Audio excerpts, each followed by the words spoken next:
Welcome to Tea Talks, where young adult stories and church experience blend into a beautiful insight to inspire us. So grab a cup of tea, sit, relax, and enjoy while we spill the tea.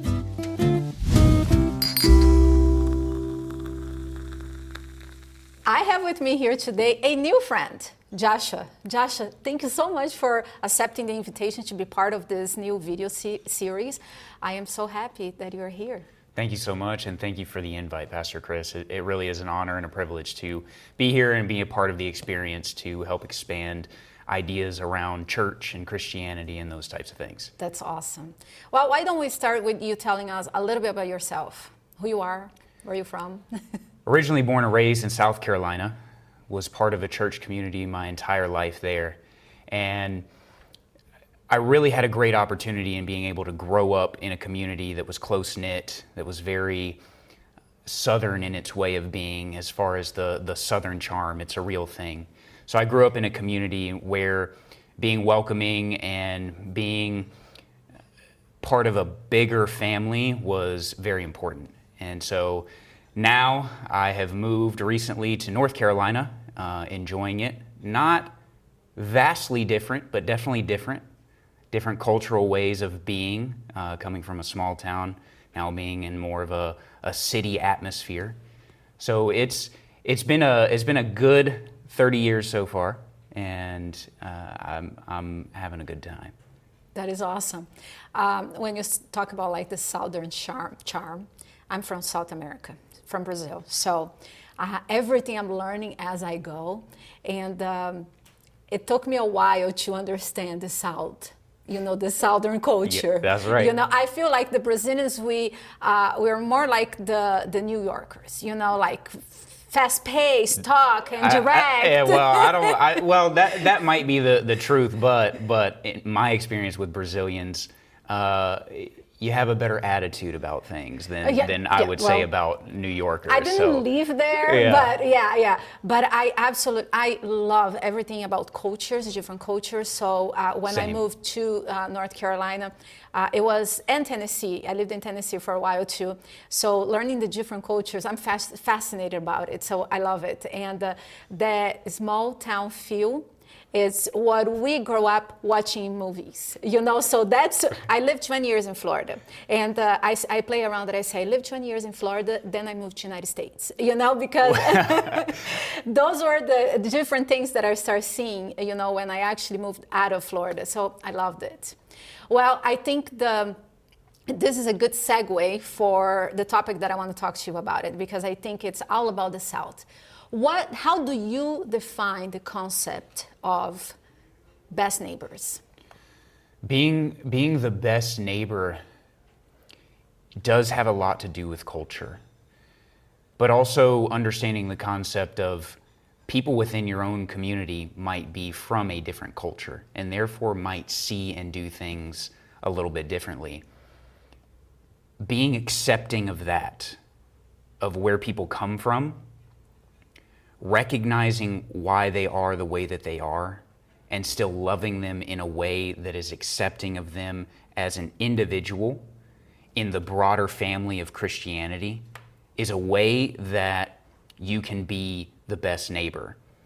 The way I think about it is best described by what Jesus said in Luke chapter 10, which, talking about the Good Samaritan, he's talking to some of his Jewish brethren. And at the end of that parable, where the Samaritan, the outcast of the Jews, was the one who actually helped the individual that needed it and went above and beyond the calling of what was needed there, Jesus simply said, "Who was this man's neighbor?" And the Jewish man said, well, he couldn't even say the word Samaritan. He said the one who helped him, or something of that variation.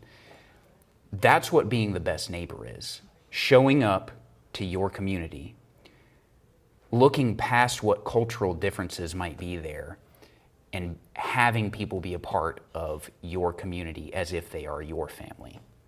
We're talking about best neighbors because in this book, Growing Young, That's one of the characteristics that they found, that the churches that are thriving in attracting and keeping young adults, they are best neighbors. Young adults, when they see a church that care for the community, care for the neighbors, they want to be part of it, because that's where they find purpose, they find a meaning to their life. So that's why I wanted to talk to you about that.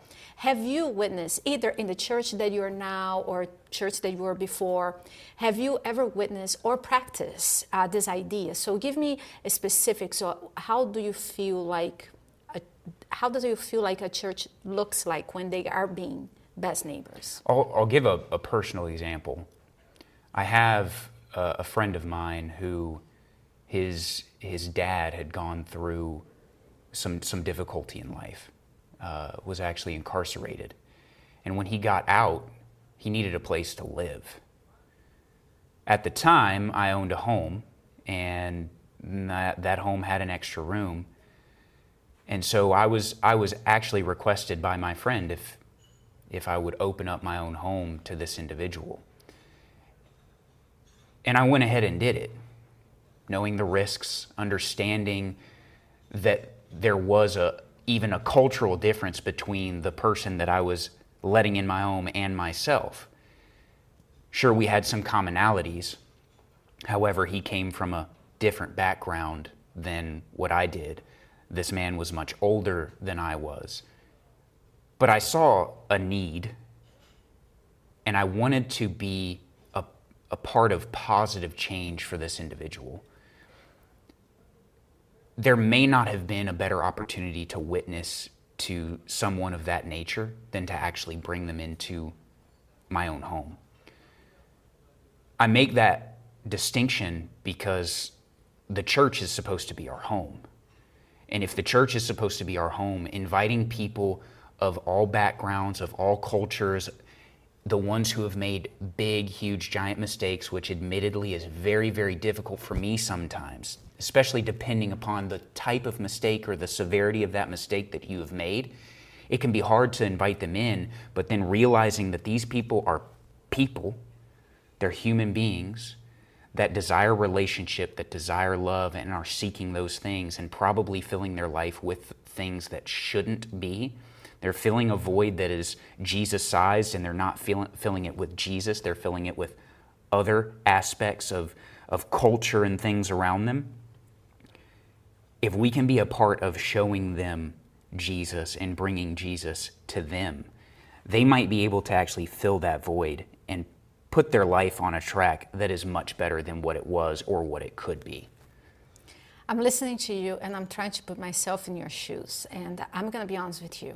I would probably be afraid of bringing this person to my house. And you said you knew there were risks.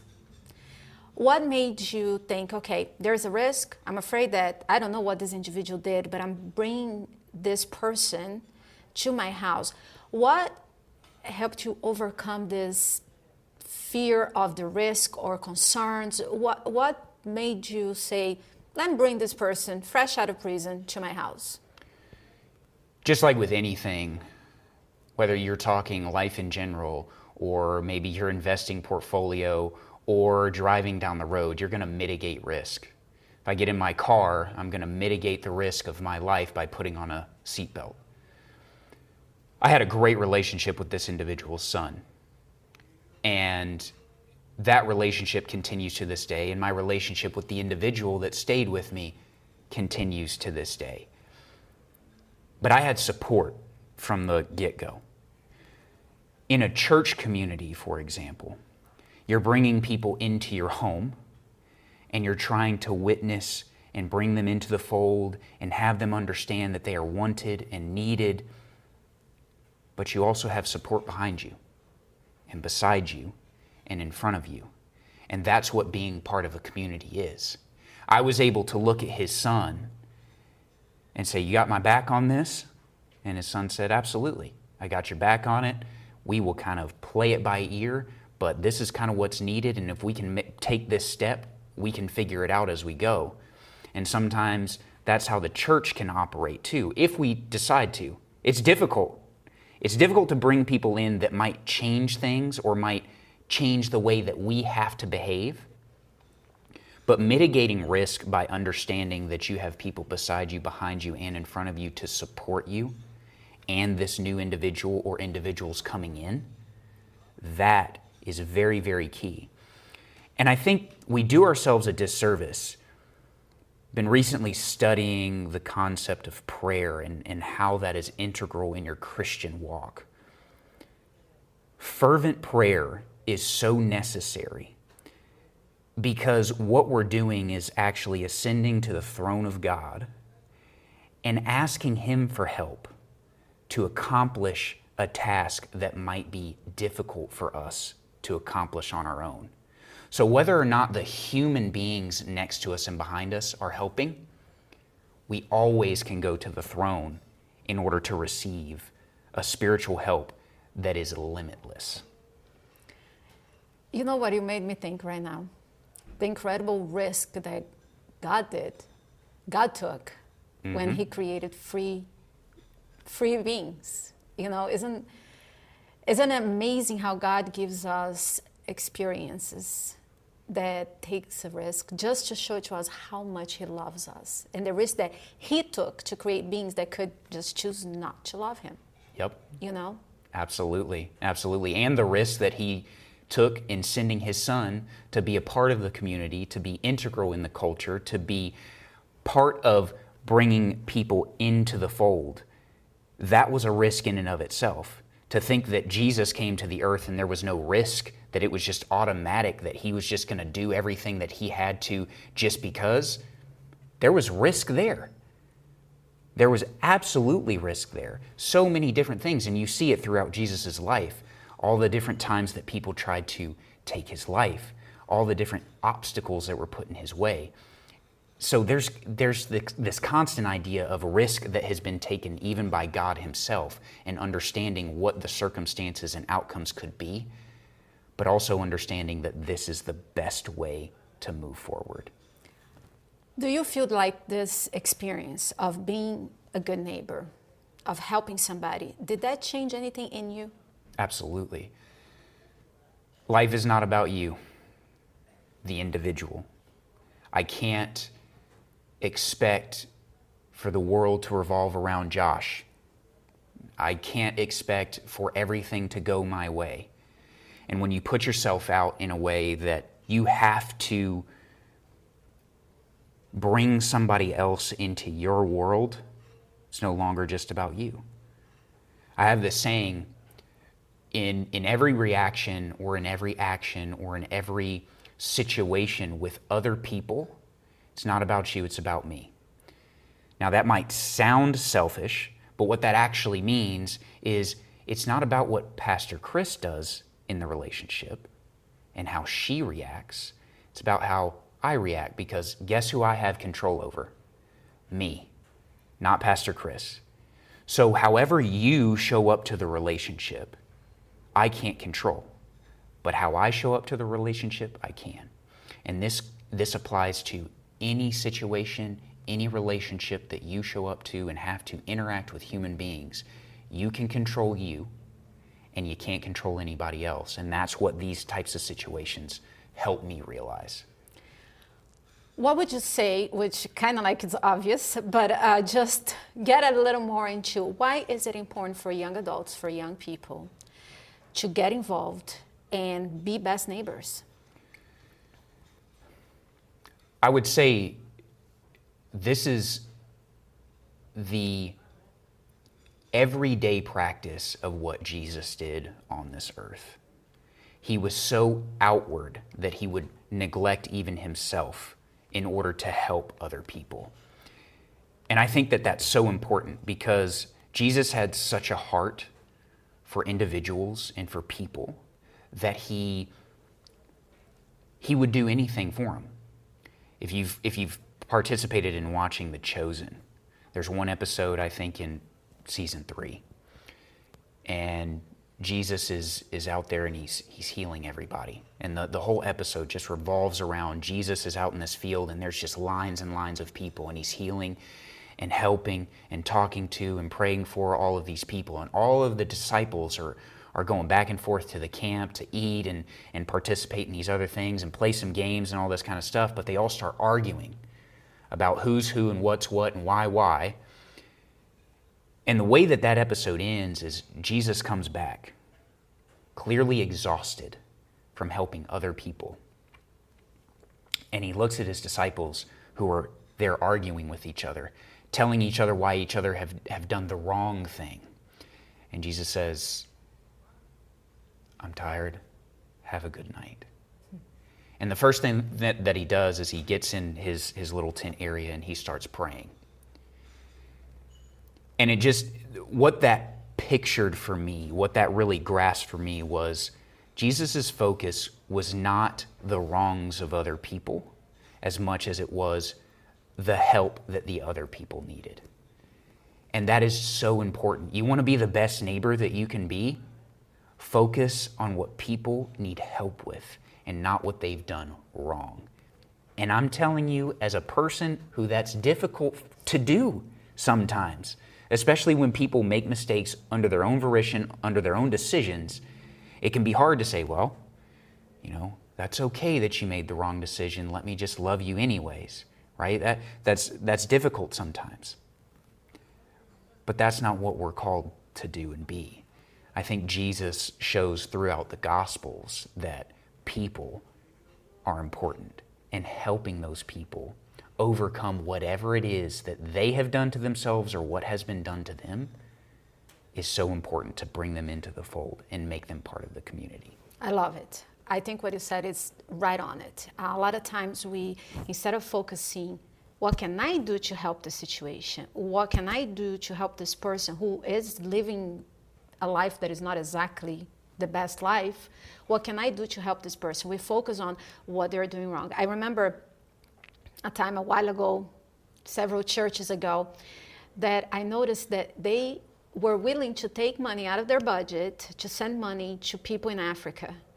But that sister that had a problem in our own community, well, she doesn't come to church every week, so I don't think we should help her. Like the mentality of, you know what I mean? Mm-hmm. Sometimes it's easy for me to help somebody far away because I don't know really their lives, but I'm judging the ones close by, unfortunately. Yeah. Have you encountered challenges when you try to be a good neighbor? Absolutely. And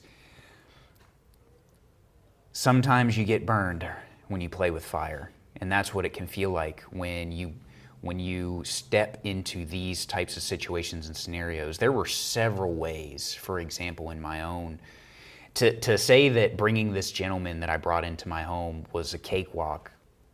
It was not terrible, but there were instances that I had to deal with things that if he were not in my home, I would not have to have dealt with those. I don't know what it was in that situation scenario because it is not the case always. But the amount of compassion that I was able to experience, and I say experience because I don't think it was coming from me, Josh, the individual. I think it really was the Spirit in me and Jesus really, really working on my own heart. Having to deal with those situation scenarios where his son was involved, for example. They were difficult for his son because his son has had to deal with that his entire life. For me, I'm kind of a third party, and I was able to be compassionate, and I was able to show that compassion not only to him, but also to his son. And that had impact. However, I've had other situations and scenarios where I've looked at it and said, this is the person's fault. They made this decision. They did this the wrong way. They should suffer the consequences. And I'm not one to let even my own self walk away from consequences because I feel that that's wrong. How can I get to a point where I can be more gracious to myself? Because it's going to be hard to be gracious to other people if I'm not gracious to my own self. And then when I'm extending that to other people, not being difficult towards them, being resentful towards them, being resentful towards the fact that Jesus has forgiven them, even though if they've done things that are 50 times worse than what I've ever done in my entire life. Getting there, the only answer that I know is a close, personal relationship with Jesus that is daily added to. Not weekly, not monthly, daily. And probably multiple times a day. If you and I, Pastor Chris, have a relationship and we talk once a week, that's pretty good, right? But if we talk every day, our relationship's going to be stronger. I'm going to know more about you. You're going to know more about me. The same applies with Jesus and the relationship that we're called to have with him, which is daily relationship. Just like you want to hang out with your best friend. I recently got married. I'm hanging out with my wife every day. Our relationship grows when we communicate with each other and we are with each other on a daily basis. And the same applies to Jesus. And that really, for me, is the answer towards how do I get better? How do I be more gracious to myself? How do I be more gracious to other people? And it's an actual relationship that is daily worked on with Jesus. Amen. I have one last question. What can churches, leaders of the church, what can they do to help young people to be best neighbors? Practice what they preach. And that's the same for us. If I'm going to be put in the realm of a young adult, I need to practice it too. I can't point my fingers at the old guys and say, hey, you need to practice this and you need to show me. I've got my own brain, my own capabilities, and I can also go and practice and learn these things. Which means then that instead of pointing my finger at the people who should be teaching me and who should have taught me, and where I come from, I got a lot of that. A lot of good representation of what a good neighbor is. And I'm very, very thankful for it. And today, being in a new community, I'm not going to be able to say there are some that do practice what they preach and they do a great job. And there are others who don't. And that's everywhere. Every church ever is going to have that. But instead of me pointing at them and saying, this is how you should do it, I'll just keep my fingers to myself and say, this is how I'm going to do it. And the way that I'm going to do it is practice my relationship and be intimate in my relationship with Jesus every day, so that way he's changing my own heart to help you, not even show you, but help you do it with me and make sure that they feel part of the same community that I'm trying to feel part of, so that way we can outreach to others and bring them into the fold. Josh, this has been a wonderful conversation. I loved getting to know you a little better. Thank you so much for joining us. And Absolutely. I hope we can do this again. Sure. Soon. Sure. Let's do it. Yes, Let's do it. Awesome. Absolutely. Thank you for joining Tea Talks. I want to ask you to keep stirring up the conversations. Embrace the beautiful and the messiness of life. And until next time.